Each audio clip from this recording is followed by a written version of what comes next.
საქმის აღამოს ვაგრძელებთ საფონდო ბირჟებზე საუბრით და პირველ რიგში უნდა დავიწყოთ განვლილი კვირის შეჯამებით, რომელიც ნამდვილად გამორჩეული იყო, რადგანაც ამ პერიოდის განმავლობაში ძირითადმა ამერიკულმა ინდექსებმა საშუალოდ დააფიქსირეს 4.9%-იანი ზრდა. ერთ-ერთი გამორჩეული კვირა იყო, რაც თავისი არსით იყო განპირობებული ამერიკასა და ჩინეთს შორის სავაჭრო შეთანხმების მიღწევით და ასევე პრეზიდენტ დონალდ ტრამპის აღმოსავლური ვოიაჟით, რომლის ფარგლებშიც მოგეხსენებათ ამერიკის პრეზიდენტმა საუდის არაბეთთან, არაბთა გაერთიანებულ საამიროებთან და კატართან გააფორმა თითქმის ჯამურად 2 ტრილიონი დოლარის კონტრაქტები და ხელშეკრულებები. ამ კონტრაქტების დიდი ნაწილი კი არის მიმართული, რა თქმა უნდა, ამერიკული კომპანიების გაძლიერებაზე, მათ შორის ყველაზე დიდი ბენეფიციარები არიან Nvidia, AWS-ის სახით, Amazon-ი, ასევე Boeing-ი, AMD და სხვა ის კომპანიები, რომლებსაც ხვდებით მაგალითად თავდაცვის სექტორში, ერთ-ერთი არის, რა თქმა უნდა, Lockheed Martin-ი, ასევე Raytheon-ი და ასე შემდეგ, General Atomics-ი, General Dynamics-ი და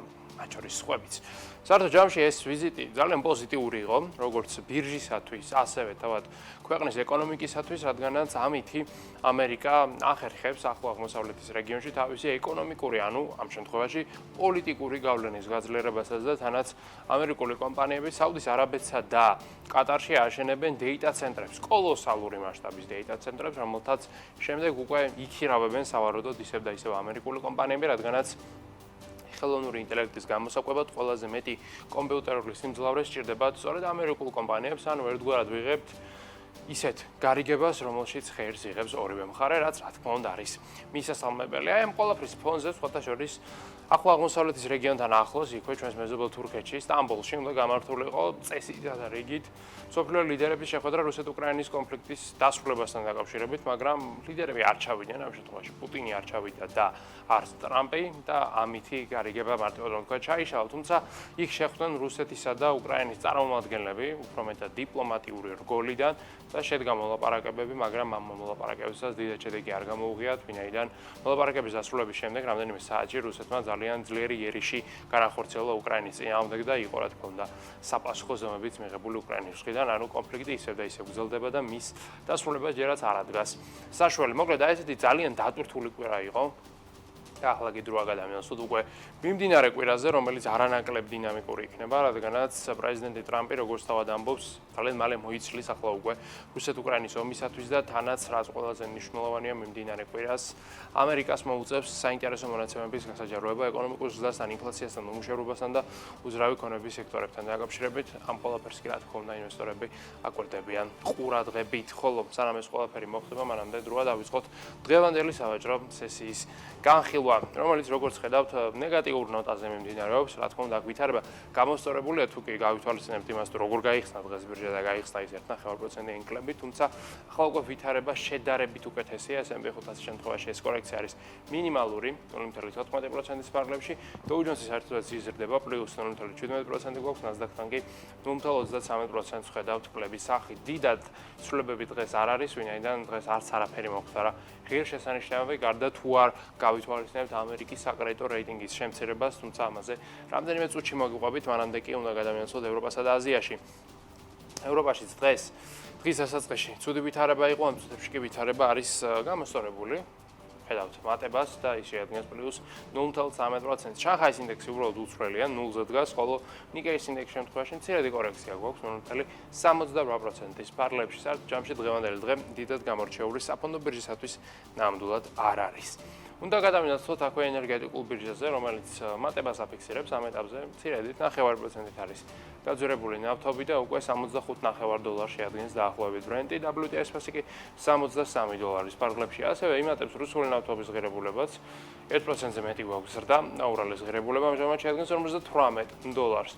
მცირედი მატება გვაქვს ბუნებრივ აირთანაც და მეგავატი საათი ენერგიის ფასი, როგორც ხედავთ, ამჟამად €35 ფარგლებში. ასევე დღეს გაიზარდა სხვათა შორის ოქროს ფასიც დაახლოებით 1%-ით და უნცია მეტალის ღირებულება ამჟამად შეადგენს $3222. ეს არის რა თქმა უნდა ერთწლიან პერიოდში 33%-ით გაზრდილი მაჩვენებელი, თუმცა თუ ერთიან პერიოდს დავუკვირდებით, ნახავთ რომ ოქროს აქვს კორექცია და ეს კორექცია არის 6%-ის ფარგლებში, რადგანაც სანამ ამერიკა და ჩინეთი სავაჭრო შეთანხმებას მიაღწევდნენ, იქამდე ოქროს ღირებულება $3500 ნიშნულს აჭარბებდა, რაც რა თქმა უნდა იყო რეკორდული მაჩვენებელი, თუმცა მას შემდეგ გეოპოლიტიკური რისკები შემცირდა, ხოლო რისკების შემცირება თავისი არსით იწვევს ოქროს გაუფასურებას. ძალიან მარტივი კორელაცია არსებობს ამ ორ ფაქტორს შორის. აქვე კრიპტოინდუსტრიაზეც უნდა გადავინაცვლოთ, რომლის შეფასებაც დღის განმავლობაში არის შემცირებული 3.5% და საერთო შეფასება ამჟამად შეადგენს 3 ტრილიონი 420 მილიარდ დოლარს. ბიტკოინის ფასი 104,800-ის ფარგლებში, ეთერიუმი დაახლოებით $2,500 იბაჭრება. ცვლილება გვაქვს მინიმალური და ეს კვირა დიდად საინტერესო არ არის, რადგანაც როგორც ხედავთ, ერთკვირიან პერიოდში მაგალითად ეთერიუმის ფასი სულ რაღაც 1%-ით არის შეცვლილი, ბიტკოინის კი პლუს 2.2% არის ცვლილება.